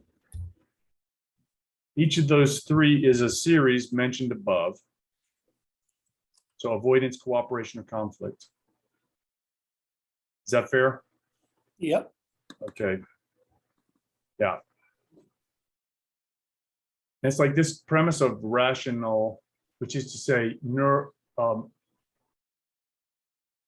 it's intuitionally efficient, like neurally efficient, right? In the premise of the neural economy, right? When does it bring you acquisition or loss? At low cost of processing or computation, right? It's going to be intuitionally apparent choice. Yeah, but that's just gain or loss. Gain, preservation, consumption, or loss. So man acquires. Yeah, we'll go. Yeah, I like that. Going back to here because it's like that's it right there, and then it goes to neural economy and biological economy. So you have acquisition is you are gain, reservation, consumption loss. Sometimes do it this way. Technically, we see gain. I mean, technically, everything is gain or loss, right? But gain preservation or something loss. Okay.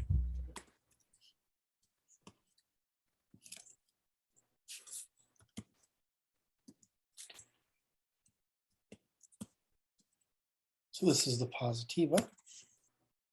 Yeah.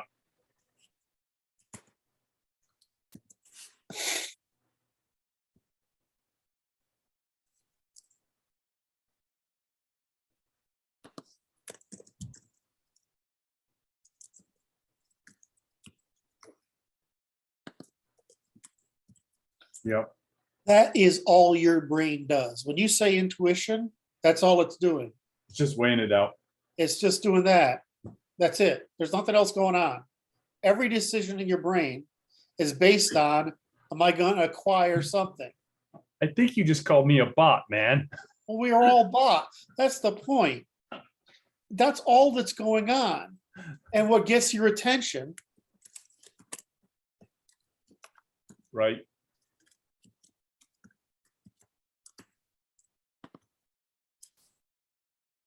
that's it. So basically, you got a brain that breaks through, that senses the world through the dumbest thing possible. Pressure, change, whatever, right? And they all go together. And because they're proximal, right, to think different things, it organizes them into some world model. The world model turns out to be, disturbingly accurate, right? The real problem is that that world model has to be converted into a spatial model in order for you to act. So you assemble this picture, basically, right? You assemble a picture because half our neurology is devoted to sight, right? I mean, we're visual creatures, especially when we look at women. Just, I had to put levity in there. But you divide all these things up. It produces a coherent image. It breaks that image into objects, spaces, and boundaries, right? And it attributes a value to the object. And it's either an opportunity or a cost. In a balance, right? In a balanced arrangement. In a competition. So basically, your whole brain is running a competition for what should I acquire. And what's funny is it's operating at this very low level in the brainstem. It's like, hey, wake up. It's incredibly dumb. Nature is dumb, right? It just uses lots of stuff to make complexity. And so your attention, when you say something gets your attention, it's because it's an opportunity or a risk, a gain or a loss, right? And then everything, once it sees that, the rest of your brain holds that attention and does auto association to do a continuous recursive pathway to get there. Wayfinding. So that's it. That's all that happens. Yes. Nothing else happens. And meanwhile, in the next half a second, another competing idea comes in and either gets your attention or not. Right? And these networks sort of stay alive long enough. So some of us can think of one thing at a time. Some of us sort of two. Some of us can remember the last three. And some autists like me lose the fucking idea of whatever we're talking about in a heartbeat. Right? So I don't know. I want to say that what's going on up there is really dumb. That's why consciousness is not complicated. It's just a hierarchy of memories, right? Yeah. And we can't separate them, so we experience them as a stream. But that's all.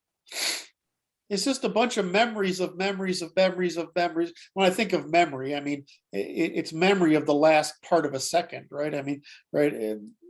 And then the auto association of those parts of memories with every other memory we've got in our heads.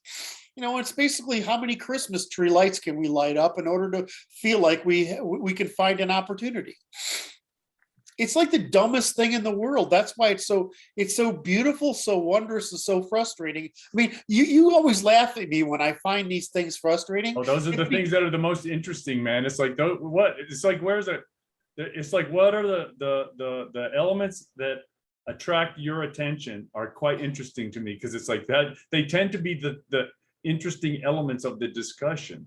They're the things that mean us, that there's a miracle, this miracle of being human, and all the fantasies and stories and myths and lies and ambitions, all the stories we tell us ourselves.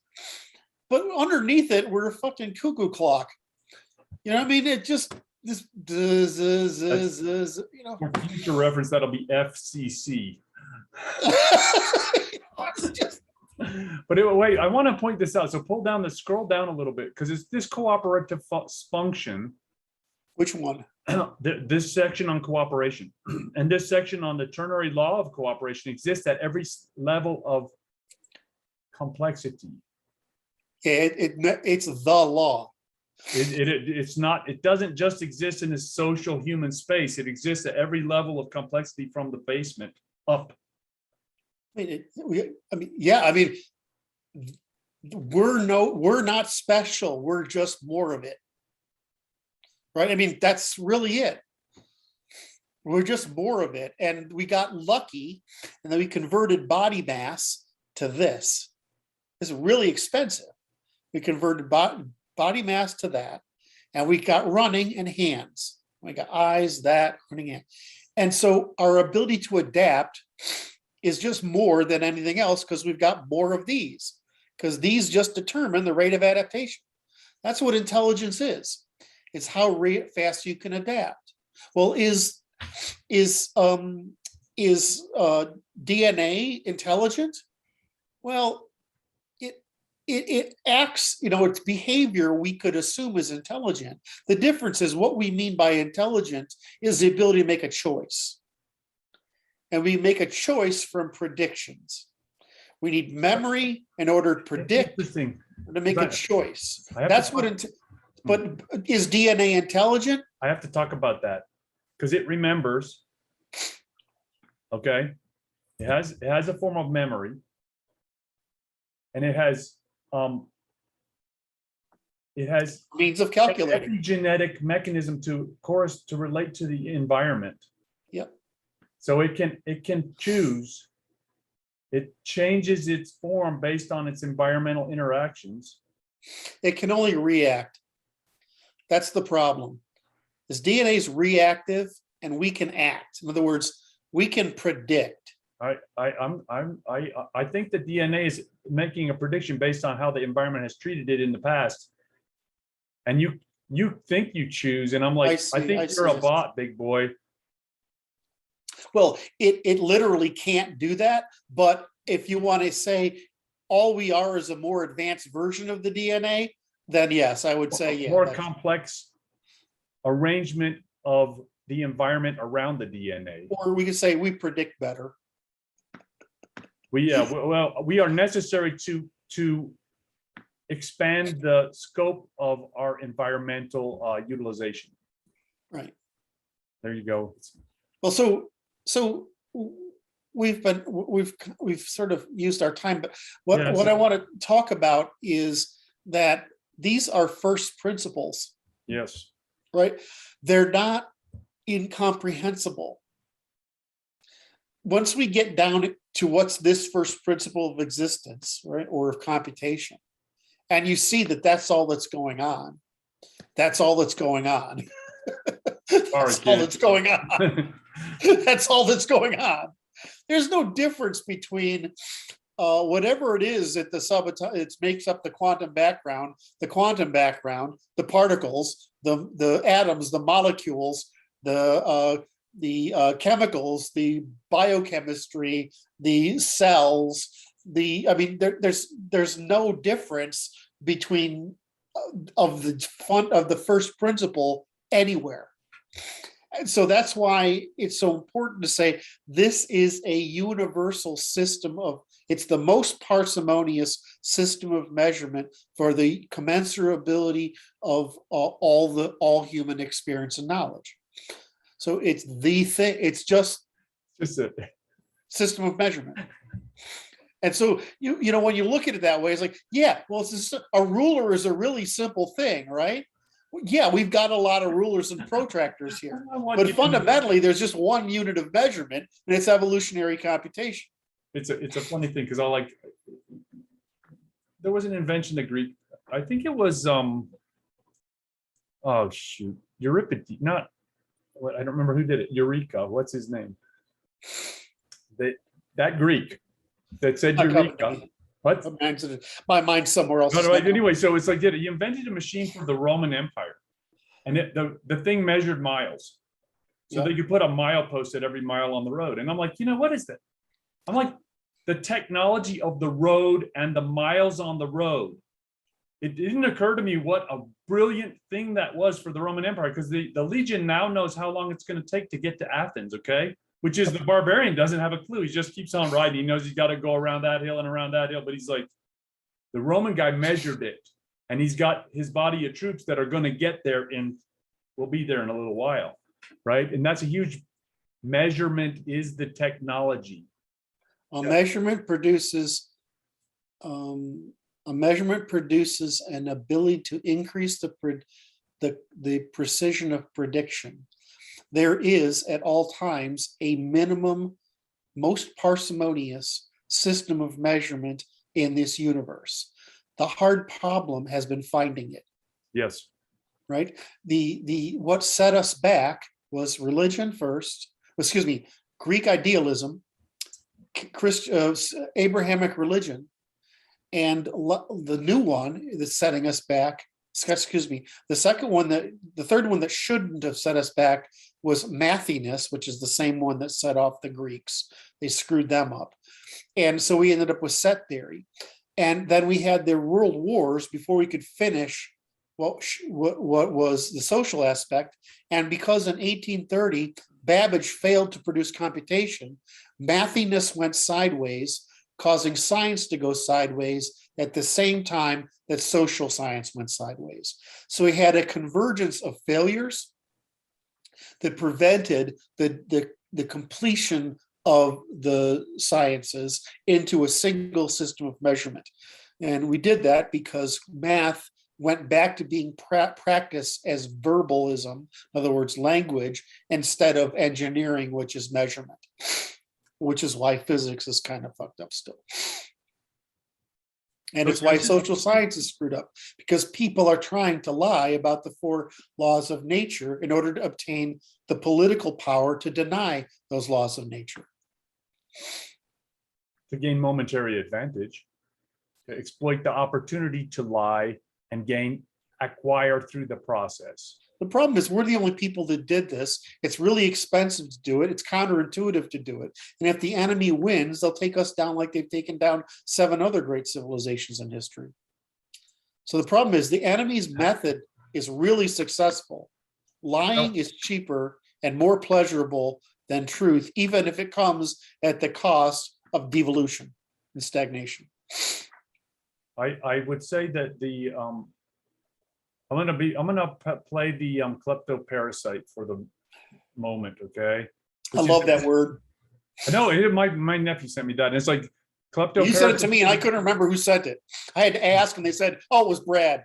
Kleptoparasitism is like a form in nature which is identified by the biologists, okay, for the audience. Okay, so the kleptoparasite says this: take down the civilization and burn it to the ground and make the phoenix rise later with my people as the remnant. It's okay. That's just a cost of doing business. If you're the kleptoparasite, that's how we make seed. Right. So I want to just piss everybody off now. Oh, here we go. What of the ternary functions, who's the most kleptoparasitic? Okay, that's all you have to say, brother. It's all good. It's a very refreshing, as always, to hang out with you for a minute. And I think we did great work today. We did, and we're going to finish this tomorrow, because tomorrow we're going to pick up with, okay, when is avoidance, cooperation, and conflict rational? And I'm going to say the evil truths. Oh my. I'm going to start out with, I love saying evil truths. Evil truths. Yeah, I'm gonna Writing start that out down. with, That's an interesting I'm gonna word. start out with, I'm gonna end up with, of course, the only point of cooperation is reciprocity. And reciprocity leads to truth. But in order to get there, I get to start with Camus. Is I get to start with Camus' first question, which I expanded into my 5 questions, which is why don't we commit suicide? And I'll work up from there to why do we cooperate, etc. Okay. And I'll go through the painful truths. Oh my. In other words, So- we can expose the via positiva by the horror of the via negativa. Is the Red Queen going to be involved? Red Queen's always involved. It's entropy. We can't escape it. Red Queen's just an anthropomorphization of the Yes. problem of time. That's right. Oh, Kurt. All right, love you, brother. I feel much better, as you can tell. Yeah, you do. You are very energetic. I appreciate that. And I look forward to chatting with you tomorrow. I will send you a link with some show notes. Wait a minute, I'm still showing my screen here. Yeah, you're still in charge, brother. Oh, I didn't get to say goodbye to everybody. Oh. We have to say goodbye. Thank you very much for watching. See you tomorrow, brother.